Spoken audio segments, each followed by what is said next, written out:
प्रभु की शरण ले लेना जीवन का एकमात्र कर्तव्य कर्म है। देखो, कई बार हमने आपको बताया, भारत सरकार आपको अगर भेजती है विदेश, तो आप अगर वहां शर्त रखते हैं कि हमें वहां मकान मिलना चाहिए, हमें ये सुविधा मिलनी चाहिए, पास सरकार है, पास कर दे, जाओ काम करके आओ। हमारा क्या काम? तुम हमारे स्वरूप को पहचान करके या अपने स्वरूप को पहचान करके जीवन मुक्त हो जाओ, जाओ मृत्यु लोक में। क्या चाहिए? दुल्हन चाहिए, लड़का बच्चा चाहिए, मकान चाहिए, सब व्यवस्था चाहिए, ठीक, जाओ, दिया। आए किस लिए हो? सरकारी काम से आए हो। साधन धाम मोक्ष कर द्वारा, पाई न जे परलोक संहारा। आप काहे के लिए आए हो? साधना करके भगवत प्राप्ति करने के लिए। सब मनुष्य शरीरधारी ये सुविधाएं आपको काहे के मिले? भगवत सेवा के लिए। नाथ सकल संपदा तुम्हारी, और हमारे जो मिली है वो आपकी सेवा के लिए। मैं सेवक समेत सुत नारी, बढ़िया भगवत प्राप्ति का उपाय है। आप नहीं रह सकते थे अकेले, इसलिए भगवान ने आपको परिवार की सुविधा दे दी, मकान दे दिया, व्यवस्था कर दी। अब आपने ये कर्तव्य भूल करके उसी को केवल कर्तव्य मान लिया, उसी को अपना मान लिया कि मैं इनका स्वामी हूं, ये मेरे बच्चे, मेरी पत्नी, मेरा परिवार, मेरी संपत्ति दी है सरकार ने। अब आप विदेश जब भारत सरकार के द्वारा भेजे गए थे, 40 साल 50 साल जो भी कार्य दिया गया, आप वापस आए, पूछा गया आपसे, जो आप सरकारी काम से गए थे वो काम किया? नहीं, बच्चे पैदा किए, उनको पढ़ाना लिखाना, ब्याह बर और सब इतने काम थे, तो काम, तो आपको जानते हो क्या किया जाएगा? जेल में डाल दिया जाएगा, इसको दंड दो। क्योंकि जितनी भोग सामग्री सरकार ने दी थी वो अपने काम कराने के लिए दी थी, और इसने सरकारी काम कुछ नहीं किया, इसलिए दंड का अपराधी है, उसको दंड दिया जाए। यह अपराधी, इसको दंड का, ऐसे ही हमको दंड मिलेगा। साधन धाम मोक्ष कर द्वारा, पाई न जे परलोक सम, सो परत्र दुख पावई। परिणाम सिर धुनि धुनि पछताए, काल ही कर्म ईश्वर मिथ्या दोष लगाए। क्यों? क्योंकि जेव ही तुम्हारा मृत्यु का समय आएगा, हर सरकारी सुविधा छीन ली जाएगी, तुम्हारा शरीर छीन लिया जाएगा, शरीर संबंधी छीन लिए जाएंगे, जितनी धन संपत्ति यश नाम सब हटा दिया जाएगा। अब बचे आप अकेले। कहां गए? सरकार के सामने। जिस काम के लिए भेजा गया था गए, वो काम किया नहीं। अब आपके पास कुछ है नहीं, क्योंकि सब सरकारी छीन गया। अब चलो सजा के अधिकारी तुम बनो, सजा भोगो, क्योंकि जिस काम के लिए गए थे वो तुमने काम बिल्कुल ठीक समझो। ऐसे ही हमें भगवान ने भेजा है, हर सुविधा हमें मिली है भगवत आराधना के लिए, भजन के लिए। प्रहलाद जी कह रहे इस मनुष्य जन्म में भगवान श्री हरि की शरण ले लेना ही परम कर्तव्य है। सावै पुंसाम परो धर्मो यतो भक्ति अधोक्षजे। परम धर्म क्या है? अच्युत भगवान श्री कृष्ण के चरणारविंद की अविरल भक्ति, अबाध भक्ति। अब आपको समझ में नहीं आ रहा? दुनिया में लाखों का मेला जुड़ा, हंसा जब जब उड़ा तो अकेला उड़ा। अकेले जाओगे, केवल अकेले, ना हाथ होंगे ना पैर होंगे तुम्हारे साथ, औरों की तो बात जाने दो। प्यारे, जिस काम के लिए आए उसको मत भूलो। आप आए हो मोक्ष प्राप्त करने के लिए, भगवत प्राप्ति के लिए। भजन करते हुए सारे व्यवहार कार्य करो, कोई मना नहीं। भगवान ने ही तुम्हें सुविधा दी है, उन भोगों को भोगो तुम, हम मना नहीं कर रहे। जो धर्म के अनुसार भोगना चाहिए, जो भगवान ने तुम्हें प्रसाद रूप से दिया है, पर अधर्म मत करो। अधर्म करोगे तो जिस कार्य के लिए आए उस कार्य को जान ही नहीं पाओगे। वो कार्य है भगवत प्राप्ति। और भगवान तुम्हारे अपने हैं। प्रहलाद जी कहे यदेश सर्वभूतानां प्रियात्मेश्वर सुहृद। नहीं जान पा रहे हो आप, आपको भगवान बहुत प्यार करते हैं। सही बात, जब पहले निकले थे तो ऐसा लगता था कि भगवान और हम, अब भजन करके हम मोक्ष प्राप्त करेंगे, भगवत प्राप्ति करेंगे। जब आगे बढ़े, मध्यकाल आया, तो ऐसा लगने लगा कि भगवान और हम दो तो है ही नहीं ना, ये तो भ्रम है। जब रिजल्ट की तरफ बढ़े तब लगा कि वही वो है और उनसे प्यारा कोई है ही नहीं। सुहृद इतना प्यार। अब ये बर्फी रसगुल्ला तो है नहीं कि तुमको ऐसे दे दे, दिखा दे।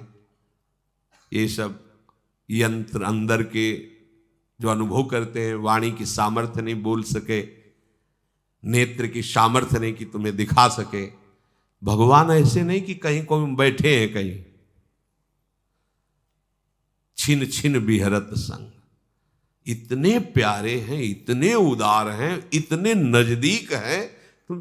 बस तुम क्या है कि ये जो और कुछ समेटे हो ना, इसलिए तुम्हें अनुभव में नहीं आ रहे। कहा कहो बड़ भाग, नित नित रति हरिवंश हित, नित बर्धत अनुराग। ऐसी उन्मत्तता छाती है, अपना कोई इतना बड़ा साथी हो जाए। भल्यो कोई बहुत बड़ा पदाधिकारी रोज तुमसे हाथ मिलाए, तुम उसके साथ खाओ पियो बैठकर, कैसा लगेगा आपको? है गर्भ में फूले घूमोगे। हम प्रियालाल के साथ खाते हैं, प्रियालाल के साथ सोते, प्रियालाल के साथ खेलते। आप नहीं करते क्या? पर आप तन्मयता नहीं रखते। आप और कुछ भावना किए। जूठन किनकी पा रहे हैं? उन्हीं की तो पा रहे ना। आप नाचते किसके संग हो? क्या तुम ही नाचते हो? अरे वो भी नाचते हैं जब तुम नाचते हो। तुम्हारी दृष्टि नहीं, तुम देख नहीं पा रहे। हाँ, होड़ करके नाचते हैं। तुम अगर ऐसे करते हो तो आप देखो, जब संगीत बजेगा, कोई कुछ, अब बहुते नास्तिक हो या बहुते शुष्क हृदय हो तो कीर्तन हो, हम देखा है किसी किसी को कीर्तन हो, ऐसा लग रहा है कि पीट के खड़े किए गए। अरे कीर्तन हो रहा है, इतने इतने में क्या जाता है, राधा राधा राधा। हम देखा जैसे अचानक दृष्टि गई तो लगा कितना दुर्भाग्य है। वो ऐसे खड़ा है जैसे इस परिवार का पूरा नाश हो गया है, और वो मतलब एकदम ऐसे। आपको सच्ची कहते हैं, बात मान लेना, जब आप नृत्य करते हो ना, हमारे युगल सरकार पुलकित होते। वो तुमसे कम, हाँ, उन्हीं की इच्छा से तुम्हारे अंदर आनंद आ, वो आनंद सब उमग के आ जाते हैं, नाचने लगते हैं। वो दृष्टि आएगी, हरिवंश कृपा से आएगी, नाम से आएगी। इतने प्यारे हैं, तुम्हें कैसे बताएं वो वाणी का। जब कभी कोई बात आती है, जरा सा हम परेशान होते हैं ना, जरा सा परेशान होते हैं, तो जैसे बच्चा अपना परेशान हो तो माँ कैसे दुलार करती है, तुम्हें पता है? बैठाल के अपने हाथ फेरती है, दुलार करती। तुम क्यों चिंता करते हो? हम है ना। नाच पड़ते हैं। अरे जब कभी ऐसी बात तो लगता है इतना एकांत में, जैसे कभी कि लाल, तब ऐसे दुलार मिलता है। तुम क्यों चिंता करते हो? मैं हूं ना। एकदम मस्ती आ जाती हो, नाच पड़ते हैं। या कितने कृपालु लाडली लाल। हम आपको कैसे बताएं? इस मनुष्य जन्म का एकमात्र परम कर्तव्य भगवान की शरण हो जाना। कहां है भगवान? ऐसे दोस्त हैं तो मैं फिर वही बस लड़खड़ा जाते कि अब कैसे बताएं। कल शाम की बात कर, नहा के स्नान करके और बैठे, जरा जैसे बच्चे कभी है तो कभी चर्चा ऐसे शरणागति की जरा सी बात आई, जरा सा ऐसे बस वो। अब वाणी की सामर्थ्य तो तुम्हें बताए, वो इतने नजदीक है, इतने प्यार करने वाले, एक सेकंड बर्दाश्त नहीं कर पाते, एक सेकंड बर्दाश्त नहीं कर पाते चिंतित होना। एक सेकंड, अगर एक सेकंड जरा, तो एक सेकंड में मुमकिन, तभी तो निहाल हो जाते हैं। और आपको गुप्त बताए, हमारे बाप है महादेव, जब हम कभी किसी विशेष चिंता में होते हैं, किसी ऐसा कुछ लगा, जब ऐसा होता है तो इधर, और जब कोई विशेष कि किसी ने ऐसा प्रतिकूल व्यवहार की ठान ली है कि ऐसा ऐसा चिंतन कर, जहां थोड़ा, तो उसी समय हम देखते हैं उनको फटकारे जटा झूठ और सामने वो ऐसे प्यार करते हैं जैसे अपने लाडले बच्चे को प्यार किया जाए। ये आराध्य देव ऐसे आराध्य देव नहीं कि हमारी उपासना बदल गई तो उन्होंने ही तो भेजा ना। वो एक एक क्षण, कई बार आपको बताया कि ऐसे वो प्यार करते हैं महादेव, जरा सी भी कोई ज्ञान समुद्र, बल समुद्र और विनाशकार की इन्हीं के हाथ में डोर है। पूरी सृष्टि का विनाश करने की सेवा महाराज को है, पालन करने की भगवान विष्णु को है, और रचने की ब्रह्मा जी को है। और हमारे महाराज तो खेलते रहते हैं, ये सब कार्य इधर होता रहता है। कभी इष्ट छोड़ता नहीं। यहां सब कहीं हम कभी जब से राधा वल्लभी चुल्लू जल नहीं चढ़ाया होगा महादेव जी को कि आज भाई शिवरात्रि है गुपचुप, क्योंकि वो 20 वर्ष हमारे प्राणाराध्य रहे कि भाई एक बूंद जय हो महादेव, कभी नहीं। पर वो आज तक जब से स्वीकार किया है आज तक उनकी कृपा बढ़ती ही जा रही है। कोई ऐसा ही हफ्ता जाता होगा कि विश्वनाथ जी का बिल्व पत्र और जलो, ये तो बाहरी बात, उनकी कृपा छाए रहते। एकमात्र शरण लेके, ये हम महिमा बता रहे इसलिए कि हम तो भूल सकते हैं, वो नहीं भूलते। हम पुकारते भी नहीं कि महाराज, वो महाराज। इसलिए कह रहे सुहृद इतना प्यार करते प्रभु। आत्मेश्वरा, यहीं बैठे हुए हैं हमारे ईश्वर प्रिय, वो बहुत प्यारे, वो बहुत प्यार करते हैं आपको। किसको? आपको। यदेश सर्वभूतानाम, सबको। बस ये स्वीकार आप कर लो। शिव प्रहलाद जी कह रहे सुखमेन्द्रियकम दैत्या देह योगेन देहिनाम सर्वत्र लभ्यते दैवा यथा दुःखमयत्नतः तत्प्रयासो न कर्तव्यो यत आयुर्व्ययः परम न तथा विन्दते क्षेमं मुकुंद चरणाम्बुजम। भाइयों, इंद्रियों से जो सुख भोगा जाता है वो चाहे जिस योनि में, वो सबको मिलता है। जैसे जनेन्द्री का सुख है, रसेंद्री का सुख है, ये हर योनि में मिलता है, हर योनि में। सब पशु पक्षी कीट पतंगा, सब निद्रा भय आहार मैथुन, ये सब पूरी सृष्टि को प्राप्त है। प्रारब्ध के अनुसार सबको ये भोग मिलते हैं, कम ज्यादा सबको। ये बिना किसी प्रकार के प्रयत्न के तुम्हें भोग प्राप्त होंगे। पूर्व का कर्म है, उसके अनुसार तुम्हें सुख दुख भोग ये सब प्राप्त हो। इनके लिए प्रयास करने की जरूरत नहीं। अब ये संसारी आदमी को कैसे समझ में, हम प्रयास नहीं करें हमारा घर चल जाएगा। देखो, हम आपको सच्ची बताएं, हमारे प्रभु के विधान को तुम लोग नहीं जानते हो। आप जितनी अपने ऊपर जिम्मेवारी लेंगे उतना ही आप परेशान होंगे। वो आपको अनुभव होगा कि अगर मैं ऐसा ना करूं, ऐसा ना करता तो ऐसा ना होता, ऐसा नहीं होगा। और आप अपना भार प्रभु को देके बैठ जाइए, उनके भरोसे, उनके शरणागत होकर उनकी आज्ञा के अनुसार बर्ताव कीजिए, फिर आपको दिखाई देगा मेरे किए कुछ नहीं हो रहा, सब हो रहा है प्रभु के द्वारा। और ऐसा सुंदर होगा कि आप देख लीजिए। पर वो अहंकार है, वो समझ में नहीं, बिना किए कैसे हो सकता है? कैसे हो सकता है? ऐसा कैसे हो सकता है? हम करें नहीं तो ऐसा विचार करो कि ये स्वर्गलोक तुम्हारा बनाया हुआ नहीं, तपलोक, महारलोक, जनलोक, ब्रह्मलोक, इसमें तुम क्या किए? मृत्युलोक बनाने में तुम्हारा क्या हुआ? अरे उनकी भूमि की बनाए हुए के छापे को ईंट बनाकर थोड़ा गर रहे हो, वो भी तुम्हें बल उन्हीं का मिला है, बुद्धि उन्हीं की मिली। तुम प्रभु के हो, ये स्वीकार करो। तुम्हारा कर्तव्य प्रभु का स्मरण करते हुए व्यवहार बर्ताव करना, ये स्वीकार करो। जो भी दुख सुख भोग है अनमांगे आगे आवेगो, जो पल लागे पल को। जैसे पलक बिना किसी प्रयास के झपकती रहती है, ऐसे ही बिना प्रयास के दुख सुख आते रहते हैं। इनके लिए प्रयास करने की जरूरत नहीं।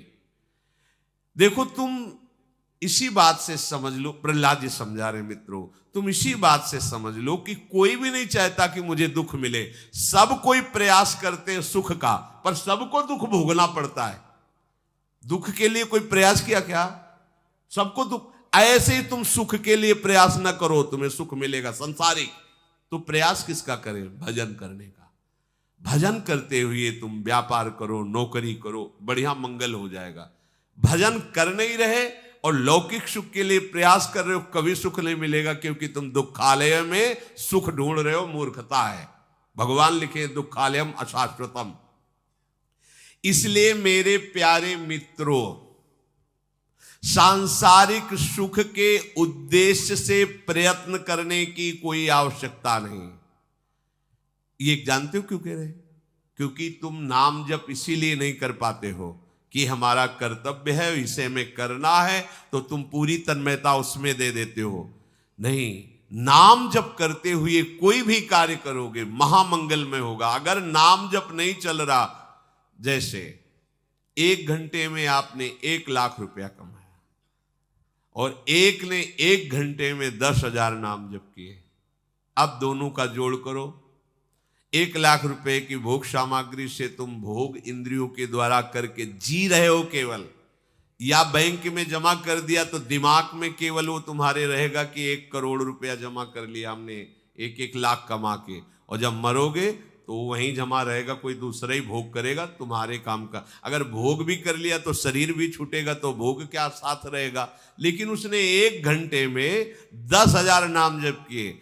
अब ये चाहे जिस युग में, चाहे जिस कल्प में, चाहे जिस लोक में जाए, ये नाम उसको आदर दिलाएगा और ये नाम उसकी पूजा करवाए। किसी भी लोक में जाए, नाम जप का सम्मान होता है, आदर मिलता है, उसकी संपत्ति कभी नष्ट नहीं हो सकती, और इस लोक में उसे संपूर्ण सुखों की प्राप्ति होती। यही हम नहीं कह रहे, आचार्य चरण कह रहे, यही परलोक सकल सुख पावत, मेरी सो भैया कृष्ण गुण संचु। तुम्हें हमारी कसम है, बात मान लो, तुम्हें इस लोक में भरपूर सुख मिलेगा, परलोक में भी परमानंद। तुम कृष्ण का नाम जप करो, कृष्ण के गुणों का गायन करो, क्योंकि ये जो दुख सुख स्वयं मिलने वाला है, इसके लिए तुम परिश्रम करके भगवत विस्मरण करके आयु नष्ट कर रहे हो। ये बहुत बड़ी हानि है, इसकी पूर्ति नहीं हो सकती। जो इसमें उलझ जाता है वो भगवान का भजन कर ही नहीं पाता। देखो आप लोग, ऐसी माया है कि भगवान की याद ही नहीं आने देती। घंटों क्या पूरा जीवन निकल जाता है। हमने विचरण करते समय देखा है, गांव के जैसे 2-4 लोग बैठे होते हो, कोई बहू की बात, कोई बेटे की बात, कोई प्रपंच की बात, कोई राम हरि कृष्ण की चर्चा नहीं करते मिलता कि भगवान का ऐसा स्वभाव, भगवान का ऐसा प्रभाव। ये तो भक्तजन करते हैं। हमारे सिर पर काल सवार है, काल को आना जाना नहीं, कभी भी कुछ भी वो लीला करके हमें नष्ट कर सकता है। इसलिए ये शरीर यद्यपि दुर्लभ है, फिर भी ये क्षण भंगुर है, पता नहीं कब नष्ट हो जाए। तो क्या करें? भजन करके हम अपना काम बना लें। भयानक रोग आ जाए, भयानक विपत्ति आ जाए, तो हम भगवान को न भूलें, ऐसा अभ्यास कर लें। जब कष्ट आता है ना, तो अगर आपका अभ्यास भजन का नहीं तो आप भजन नहीं कर सकते, या अधिक सुख आ जाए ना तो आप भगवान, तो दोनों हमारे लिए भजन विरोधी बातें हैं, सुख या दुख। ऐसा अभ्यास करो कि अच्छे से अच्छी अनुकूलता आने पर भजन न छूटे और प्रतिकूलता आने पर भजन न छूटे। जो भजन का अभ्यास नहीं करता, तो जब शरीर स्वस्थ रहता है तो भोगों के भोगने में समय जाता है, और जब रोगग्रस्त हो जाता है तो भोगों का चिंतन और रोगों का चिंतन, भयानक कष्टमय जीवन। इसलिए बुद्धिमान पुरुष को चाहिए कि यावत स्वस्थ विदम कलेवरम यावच्च दूरे जरा। जब तक तुम्हारा शरीर स्वस्थ है, बुढ़ापा दूर है, काम बना लो। अपने लोग जानते हो कैसे होते हैं? आग लगने पर कुआं खोदना शुरू करते हैं। आग लगने पर कुआं खोदना शुरू करते हैं। क्या? अब जब दिमाग काम नहीं कर रहा, बुढ़ापा आ गया है, पानी लेके पी नहीं सकते, तब चलते चलो सन्यास ले लेते हैं। किसका सन्यास लोगे? वैसे सन्यासी हो गए हो, किसका सन्यास लोगे? नारी मुई घर संपत्ति नासी, मूड मुड़ाए भय सन्यासी। तो भाव ना हो तो भी हो गए सन्यासी, अब क्या है? वास्तविक बात है, जब तुम्हारी इंद्रियां स्वस्थ हैं तब तुम धर्म पूर्वक चलते हुए भजन करो। नहीं, जब रोगग्रस्त बुढ़ापाग्रस्त हो जाओगे, ये सब केवल फिर वो केवल बाहरी वेशभूषा होती, भजन नहीं होता। हमने देखा है जो गृहस्थी से सन्यासी हुए, वो कोई बहुत है जो पहला अभ्यास किए रहा वही, नहीं तो जहां बैठे तो वही बातें संसार की होती है। देखा है, हमने देखा है। इसलिए ये होगा आग लगने पर कुआं खोदना, कि जब सब काम निपट जाएंगे तब भजन करेंगे। तो तुम निपट जाओगे, आग लगी, अब कुआं खोदने से क्या होगा? वो तो जब तक तुम इधर प्रयास कर रहे हो भस्म कर देगा। अब तो आग लग गई। बुद्धिमान पुरुष वही कि आग लग ना जाए इसके लिए पहले से हम कुआं खोद के तैयार रखें। हमारा जीवन नष्ट ना हो जाए इसके लिए हम भगवत भजन करके पर तैयार रहे। मरने के लिए हमारी तैयारी क्या है? जीने के लिए तो सब तैयारी कर रहे हो, पर जियोगे कहां? मरना तो पड़ेगा, मृत्यु लोक में हो, तो मरने की तैयारी कौन कर रहा है? कोई तैयार हो रहा है मरने के लिए? या हमने तो मरने की तैयारी कर ली? क्या एक क्षण भी भगवान का विस्मरण न हो, यह है मरने की तैयारी। भैया इस समय जो हमें अवसर मिला है वो केवल भगवत प्राप्ति के लिए। चूको मत। दिन प्रतिदिन कलिकाल बढ़ता जा रहा है, दिन प्रतिदिन भगवत भजन की असुविधा बढ़ती जा रही, दिन प्रतिदिन भगवान के प्रेमी महात्मा अंतर ध्यान होते चले जा रहे, दिन प्रतिदिन हमें ऐसा संग मिलता जा रहा है जो हमारी बुद्धि को हरि गुरु से बिलक कर दे। बरुभल बास नरक करता था, दुष्ट संग जन दे विधाता। भगवान मुझे नरक में रख दे अच्छा, पर भगवत विरोधी दुष्टों का संग ना हो। क्यों? भगवत विरोधी दुष्टों के संग से महत अपराध बन करके हमारा जीवन ऐसा हो जाएगा जो कहीं भजन के लिए ठहरने, नरक भोगेंगे तो हमारे पाप नष्ट होंगे, आगे बढ़ने का रास्ता है। लेकिन अगर वैष्णव विरोधी जनों का संग करेंगे, वैष्णव दोष दर्शन करेंगे तो हमारा मार्ग रुक जाएगा। यही तो भूल हो गई हिरण्यकश्यप को कि 5 वर्ष का बालक है, ये क्या बिगाड़ लेगा। नहीं सोचो, नहीं सोचो। 100 ग्राम पुराने पेड़ा दुकान वाला ने दिया, और जब राधा वल्लभ जी को भोग लगता है तो हम सब ललचा जाते हैं और हाथ जोड़ के भैया थोड़ा सा हमको भी दे दीजिए। वो मीठा नहीं, अब वो पेड़ा नहीं है, वो जब ऐसे इतना देते ना तो हृदय प्रसन्न। हमारे प्रीतम का उच्छिष्ट है। क्यों? अभी तो दुकान में रखा था, अभी अभी की बात है, दुकान में था आधा घंटा पहले। तुम उसको दुकान वाला पेड़ा आप समझते हो? श्री जी का प्रसाद है, अपराध लगेगा। और ये जो बच्चे भगवान को समर्पित संपूर्णतया, तुम इनको बच्चा समझते हो? 100 ग्राम जड़ पेड़ा, जड़ पदार्थ प्रभु को समर्पित हो गया तो प्रसाद हो गया। और ये चैतन्य घन प्रभु को समर्पित हो गए, नहीं जानते कौन भगवान है, नहीं जानते कौन श्री जी है। कृपा की हवा आई और हम भी बराग लेंगे, हम भी भजन करेंगे। आज के बच्चों का उत्साह क्या होता है? हम भी संसार के वो सब कार्य करेंगे, वो दृश्य देखेंगे जो और लोग देखते हैं। और ये भाग्यवान, हम भी वैराग्य लेंगे, हम भी मूड मुड़ाकर रज लगाकर भजन करें।